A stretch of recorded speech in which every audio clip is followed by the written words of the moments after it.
mbokk yi comme ni ngeen ko gisee woon dem rek ci lakk gu métti gi nga xam ne ni mu ngi amayoon fii ci marché Ocass bu Touba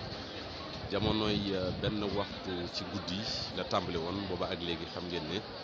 sapeur pompier ñu ngi noonu di fay waaye yaakaar naa ne métti woon na ci ñoom ngeen gis nii ci ëllëg si jamono yi ay 10 heures jot nii ngeen gis njeexit bi nga xam ne nii lakk gi def na ko au niveau du marché Ocass de Touba. mën na ne ci taarixu marché Ocass lu mel ni mësul am loolu tax na nag gis ngeen police ñu ngi fii di sécuriser zone bi ndax xam ngeen ne noonu ñu koy waxee ñi gàmm ak ñi raas dem bokkul am na ñoo xam ne nii am nañu leen metti mais am na ñoo xam ne nii également ñu ngi profité di jël yëfu jàmbur yi moo tax gis ngeen police ñu ngi koy kii jamono ñuy wax ak yéen nag ñi nga xam ne ñoo fi teewal dawal buur yi di gouverneur sous-préfet ak préfet monsieur le maire ak mbooleem conseil communal ñoom ñëpp ñëw nañ ngir masawu coono ñi nga xam ne nii ñoo di jaaykat yi lakk gi nag bu ñu foraatoo ci li nga xam ne nii jàpp nañ ne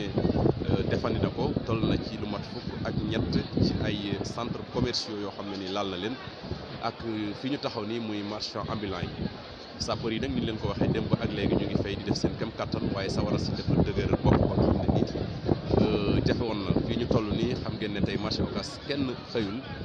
ñi nga xam ne ñoo di ndawal buur yi ñoo nga nële di waaj a jàkkaarloog askan wi def seen i déclaration ndawal sëñ bi itam yaakaar naa ne gis nañ ko fi léegi mu nekk situation boo xam ne ni daal tey xëy na handicapé marché Ocass bu Touba kenn xëyut liggéey cantine yëpp doon ko tëj mu metti méttiwaay boo xam ne nii mën nañ ne dans l'histoire de marché Ocass lu mel nii mosu fee am moo tax gis ngeen mu nekk situation boo xam ne ni vraiment daw na yaram waaye nag ndogalu suñu borom jamono yi ñuy wax ak yéen nag xamaguñu ñaata moo fi perte wala ñaata moo fi lakk xam naa bu ñu ko évalué dina bëri yéen a gis leen benn centre commercial ne di tàkk ba tey sawara si fayagul sapeur pompier yi ñoo ngi def seen kattan waaye sawara si dafa am doole kon lu ci mën a am rek dinañ ci ànd ak yéen incha allah fii ci marché Ocass bu Touba di masawu coono nag ñëpp ñi nga xam ne nii yàlla dogal na lii dal ci seen